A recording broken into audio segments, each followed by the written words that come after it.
ఈ రోజు ఇస్తున్న మరి కోటా బియ్యం కానీ, ఉపాధి హామీ కానీ, ఇన్సూరెన్స్ ఏదైనా ఏది మాట్లాడినా అది కేంద్రం నుంచి వస్తుంటే దాని మీద అంత మాత్రం జగన్మోహన్ రెడ్డి వేసి అంతా నేను ఇస్తున్నానంటే ఇది ఎక్కడ వరకు న్యాయం?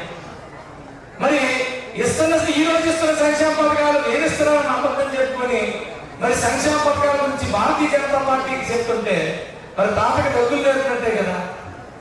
ఈరోజు నా చెల్లెళ్ళు, నా అక్కలు, నా తమ్ముళ్ళు, నేను మీ ఇంట్లోని ప్రతి ఒక్కరికి నేను చాలా మరి సాయం చేసేస్తాను, నాకు చాలా దయాలు హృదయం అంటున్నాడు. ఒక్కసారి ఎముకే లేని చేతికి మీరు దయ గురించి మాట్లాడుతున్నారు. పవన్ కళ్యాణ్ గారికి దయ గురించి మాట్లాడడం ఎక్కడన్నా హాస్యాస్పదం కాదా?